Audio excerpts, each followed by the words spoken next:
حي على الفلاح.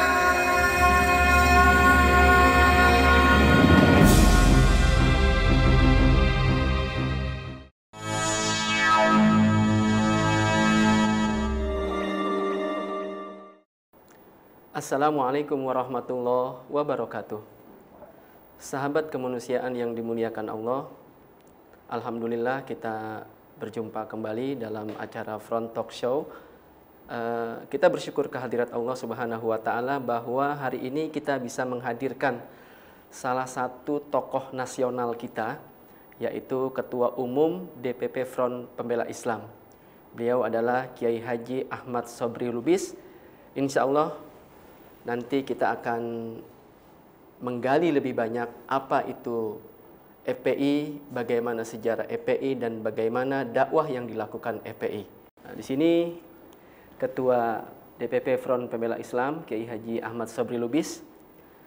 Beliau adalah ketua yang sudah berhasil menggerakkan jutaan umat Islam dalam aksi bela Islamnya. Baiklah. Assalamualaikum Kiai. Waalaikumsalam warahmatullahi wabarakatuh.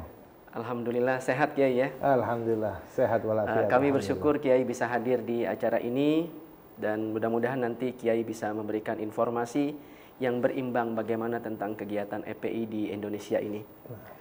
Kiai, mungkin Kiai bisa menceritakan kepada kami apa sih latar belakang terbentuknya FPI? Ya, bismillahirrahmanirrahim. Assalamualaikum warahmatullahi wabarakatuh. Sahabat kemanusiaan yang dimuliakan Allah Subhanahu wa Ta'ala, ini satu hal yang penting untuk kita ketahui bahwa sejarah berdirinya Front Pembela Islam, bahwa di saat setelah turunnya Pak Harto, kita lihat ada reformasi, kita semuanya awalnya menyambut senang, gembira adanya era kebebasan, tapi ternyata berbarengan dengan era kebebasan itu ternyata jadi bebas semua.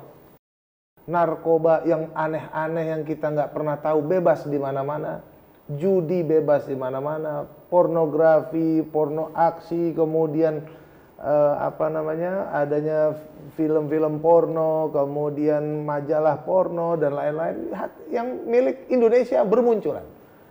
Nah, ini yang kita nggak pernah lihat pada waktu itu, bahwa kok sampai arahnya sampai seperti ini.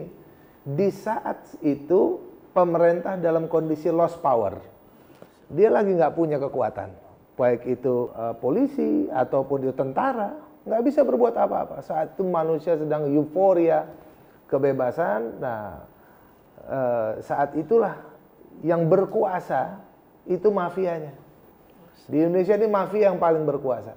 Nah, dia memiliki uang, lalu dia bisa bayar orang-orang untuk bakar kantor polisi yang akan memproses penangkapan narkoba misalnya. Nah itu semuanya berdampak pada kejadian, yakni banyaknya kemaksiatan semakin merajalela di Indonesia. Sehingga kondisi yang sangat memprihatinkan saat itu, kita lihat bahwa Habib Rizik Syihab langsung mengajak para ulama, habaib, aktivis-aktivis dakwah, ustadz-ustadz dan juga laskar-laskar, santri-santri untuk bergabung untuk menegakkan amar ma'ruf nahi munkar di Indonesia untuk melindungi keluarganya dan masyarakatnya. Nah, seperti itu. Nah, saat itu kita lihat memang awal reformasi itu hukum tidak bergerak dengan baik.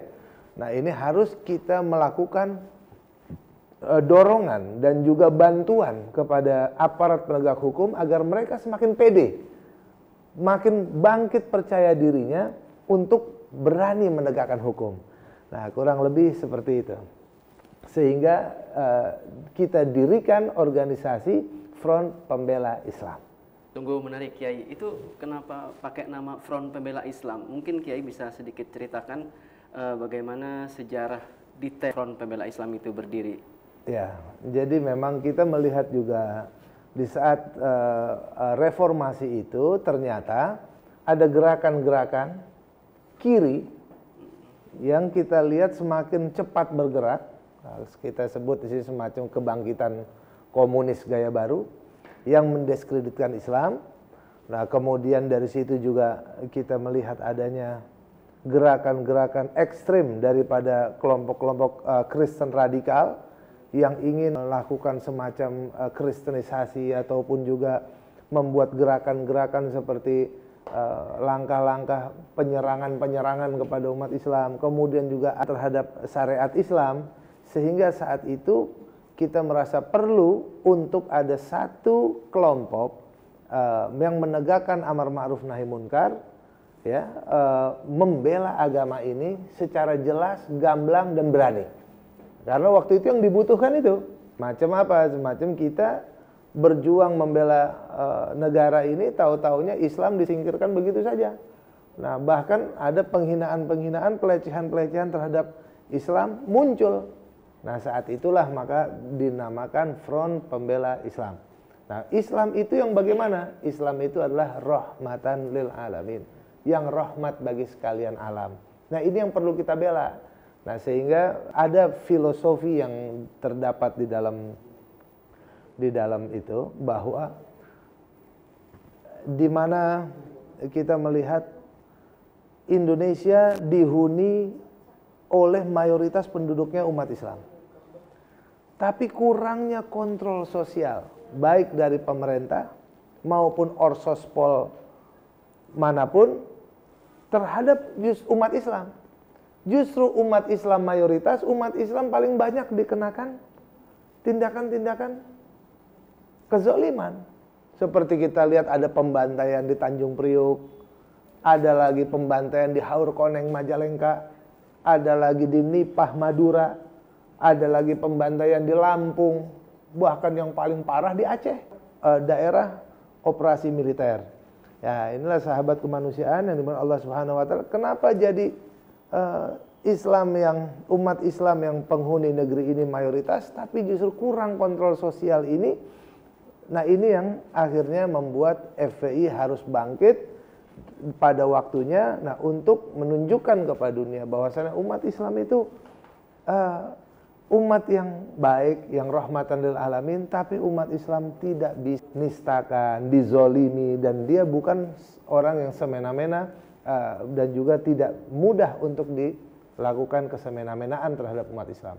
Sehingga perlu dilakukan dengan nama yang begitu gamblang, vulgar, Front Pembela Islam. Subhanallah. Boleh tahu tanggal lahir FPI, Kiai? Tanggal lahir FPI ini 17 Agustus 1998. 17 Agustus 1998. Iya, 1998. Nah, ini kurang lebih 1 tahun setelah reformasi. Berarti dipilih tanggal 17 Agustus tahun 98. Betul. Luar biasa. Masih banyak nih pertanyaan, Kiai. Cuman kita rehat sejenak, Kiai. Selanjutnya nanti kita akan kembali bertanya lagi kepada Kiai. Baik.